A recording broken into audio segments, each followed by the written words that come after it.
नमस्कार मेरे प्यारे विद्यार्थियों, बीआर स्कूल की ऑनलाइन क्लासेज में आपका बहुत बहुत हार्दिक स्वागत एवं अभिनंदन है।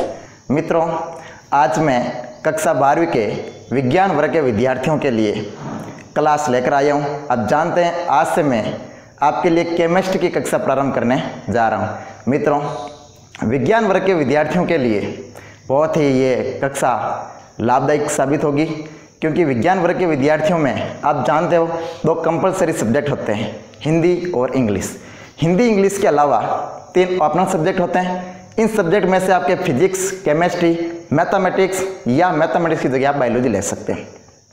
ये दोनों ही विषय हमारे विद्यालय के अंदर है। और अब देखना एक बात, बायोलॉजी वाले विद्यार्थियों में बायोलॉजी में ज़्यादा रुचि होती है और मैथमेटिक्स वाले विद्यार्थियों में मैथ्स की ज़्यादा रुचि होती है। अब इस दोनों के बीच में बेचारे केमिस्ट्री बीच में रह जाती है। तो मित्रों, मेरे साथ आप बने रहिएगा। केमिस्ट्री के अंदर मैं आपसे प्रॉमिस करता हूँ आपका इंटरेस्ट बढ़ जाएगा। आप हिंदी की तुलना में ज़्यादा केमिस्ट्री पढ़ेंगे। मित्रों, पढ़ने से पहले आपको पहला इसके बारे में, सिलेबस के बारे में जानकारी होना बेहद ज़रूरी है। सिलेबस क्या है, तो आओ इसके बारे में डिस्कस करते हैं। तो सबसे पहले विद्यार्थियों, सिलेबस आपके 12th क्लास में 56 मार्क्स का थ्योरी पेपर होता है, 14 मार्क्स सत्रांक होते हैं और 30 मार्क आपके प्रायोगिक परीक्षा के होते हैं। कुल मिलाकर 100 नंबर होते हैं। अब ये 100 नंबर कवर कैसे करना है, तो आइए देखते हैं। 14 और 30 ये तो सत्रांक और प्रायोगिक हो गए। अब देखिए 56 नंबर लाना कैसे, वो है थ्योरी पेपर से। देखते हैं सिलेबस क्या है हमारा। तो सबसे पहले देखते हैं, पहला ही पार्ट है हमारा, वो है ठोस अवस्था। ठोस अवस्था। दूसरा चैप्टर है विलयन।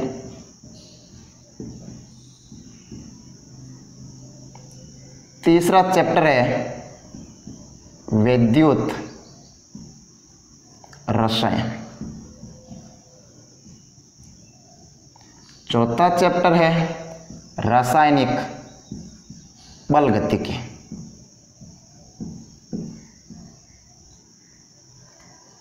पांचवा चैप्टर है आपके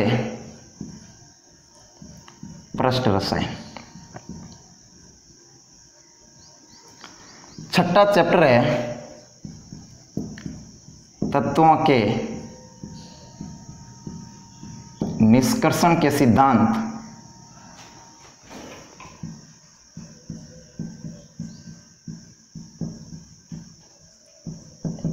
एवं प्रक्रम। सातवां चैप्टर आपके पी ब्लॉक के तत्व। आठवां चैप्टर है डी व एफ ब्लॉक के तत्व। 9th चैप्टर आपके उप सहसंयोजक यौगिक।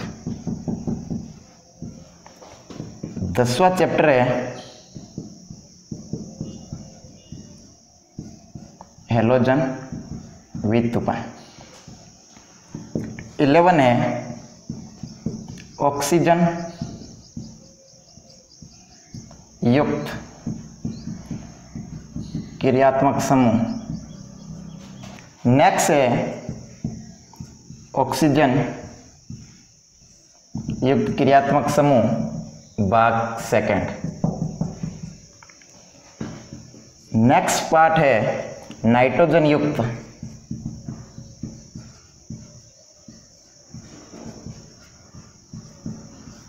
क्रियात्मक समूह वाले यौगिक।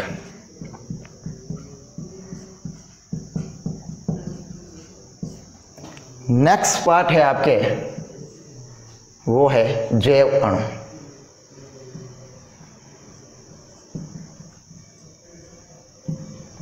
फिर अगला है बहुलक। 16वां है त्रिविम रसायन।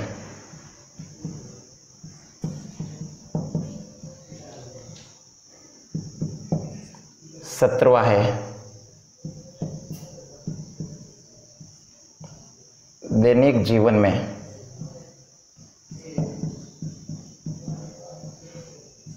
रसायन।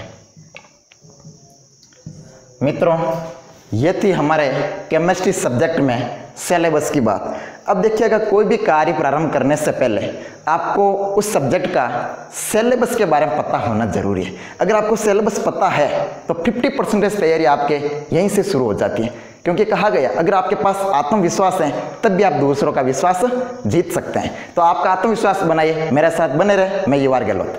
अब देखिएगा, ठोस अवस्था, विलयन, विद्युत रसायन, रासायनिक बल गतिकी और पृष्ठ रसायन, ये 5 चैप्टर है वो आपके फिजिकल केमिस्ट्री से संबंधित चैप्टर हैं। और ये पांचों चैप्टर आपके 18 मार्क्स के हैं। 56 नंबर का पेपर है आपके। 56 में से 18 नंबर आपके फिजिकल केमिस्ट्री से, यानी solid state, solution, electrochemistry, chemical kinetic and surface chemistry, इसके पांचों के मिलाकर आपके कितने मार्क्स है? 18। ठीक है, आगे देखिए, तत्वों के निष्कर्ष के सिद्धांत एवं प्रक्रम है, पी ब्लॉक एलिमेंट, डी एवं एफ ब्लॉक के एलिमेंट है, कोऑर्डिनेशन, कंपाउंड, ये 4 पार्ट ये आपके हैं इनऑर्गेनिक से संबंधित। और ये टोटल आपके 12 मार्क्स के। कितने मार्क्स के हो गए? 12। अब देखिएगा, 18 और 12 टोटल 30 मार्क्स का यहाँ तक आपके मटेरियल 9 चैप्टर तक हुए। पीछे जो बचे हुए है 10 से लगाकर 17 यानी 17 कुल पार्ट है आपके। अब देखिए, इन पूरे पीछे बचे हुए 8-9 पार्ट है, ये आपके कुल 26 नंबर के हैं। कितने नंबर के हो गए? 26। और ये पूरे पार्ट आपके किन से संबंधित है? ऑर्गेनिक केमिस्ट्री से। यानी इस पार्ट के अंदर आप हेलोजन डेरिवेटिव, यानी हेलोजन आप जानते हैं हेलोजन क्या होता है? एक्स, यानी फ्लोरीन, क्लोरीन, ब्रोमीन और आयोडीन, इनसे जो डेरिवेटिव है इसके बारे में आपको बनाने की विद्या है। इनसे अपन क्या क्या बना सकते हैं, यानी केमिकल रिएक्शन है, इसके बारे में अध्ययन करना है। फिर देखिएगा, ऑक्सीजन युक्त क्रियात्मक समूह भाग फर्स्ट, मतलब इस पार्ट के अंदर आपको क्या पढ़ना है? यानी ऑक्सीजन युक्त क्रियात्मक समूह, यानी ऑर्गेनिक कंपाउंड विथ किसके फंक्शनल ग्रुप कंटेनिंग ऑक्सीजन, मतलब ऑक्सीजन के साथ साथ कौन कौन से जुड़े। जैसे इस पार्ट के अंदर अपन पढ़ेंगे, एक तो पढ़ेंगे एल्कोहल, फिर पढ़ेंगे फिनॉल और पढ़ेंगे इतर। इन तीनों के बारे में क्या पढ़ेंगे कि भाई इसके क्या क्या स्रोत हैं, कहाँ से इसका जो हम किन किन से बना सकते हैं इनको, और इनसे क्या क्या बना सकते हैं, यानी विट्सन की विधि, बनाने की विधि, प्रिपरेशन मेथड और केमिकल रिएक्शन, इसके बारे में पढ़ना है। फिर ऑक्सीजन युक्त क्रियात्मक भाग सेकेंड, इसके अंदर क्या होगा? इसके अंदर आपके एल्डिहाइड है, ठीक है, कीटोन है, कार्बोनिक एसिड, ठीक है, 3-4 इसके अंदर पढ़ेंगे। नाइट्रोजन युक्त, इसके अंदर कौन कौन से? नाइट्रो है, यानी NO2 समूह है, एमीन समूह है, ठीक है, एनिलीन है, यूरिया है, ठीक है, इसके बारे में हमें पढ़ना है। तो ये थे आपके इस पार्ट के अंदर। अब देखिए, बायोमोलिक्यूल वेरी सिंपल पार्ट है, फिर पॉलीमर बहुलक है, स्टीरियोकेमिस्ट्री है, और दैनिक जीवन में रसायन, यानी केमिस्ट्री इन डेली लाइफ, यानी रोजाना केमिस्ट्री हम कहाँ कहाँ काम लेते हैं। मित्रों, पानी पीते हैं ना तो भी केमिस्ट्री आती है, क्योंकि पानी के अंदर H2O, इन इसका सूत्र क्या है? H2O, मतलब इसके अंदर हाइड्रोजन और ऑक्सीजन है, और हाइड्रोजन ऑक्सीजन क्या है? ये एक एलिमेंट है, ठीक है। तो रोजाना अपन कहाँ कहाँ केमिस्ट्री काम लेते हैं, जैसे नमक का सेवन करते हैं, इसके अंदर के भी आपको सोडियम और क्लोरीन मिलता है, यानी NaCl किसका सूत्र है? नमक का है। अब देखिएगा मित्रों, ये आपको सिलेबस याद है तो आप अच्छे से तैयारी कर सकते हैं, क्योंकि आपको सिलेबस पता नहीं है तो फिर मतलब नहीं होता है। यानी किसी को भी सब्जेक्ट से पढ़ने से पहले आपको उसकी योजना बनानी चाहिए, एक समय सारणी बनानी चाहिए, और उस समय सारणी के अनुसार ही आपको योजनाबद्ध तरीके से आगे बढ़ना चाहिए मित्रों। तभी आपके पास एक कॉन्फिडेंस आएगा, और कॉन्फिडेंस आने से बाद ही आपका सब्जेक्ट के अंदर रुचि बढ़ेगी, और रुचि बढ़ेगी तो कोई भी काम असंभव नहीं होता, क्योंकि not is impossible, everything is possible. आप कर सकते हैं तो आप कर लेंगे। आपने ठान लिया मैं केमिस्ट्री पढ़ सकता हूँ, तो बहुत ही आसान है, वेरी इंटरेस्टिंग सब्जेक्ट है, बस आप बने रहे मेरे साथ। और एक बार सलाह है, आप जरूर इस वीडियो को पूरा जरूर देखना, बस एक विशेष आग्रह आपके, एक बार आप वीडियो पूरा देखना, अच्छा लगे तो ही लाइक, शेयर और कमेंट करना। मित्रों, अब देखिएगा, मैं आज आपको सिलेबस के बारे में बताऊंगा, और अगले वीडियो के अंदर अपन एक नए लेसन से शुरू करने जा रहे हैं।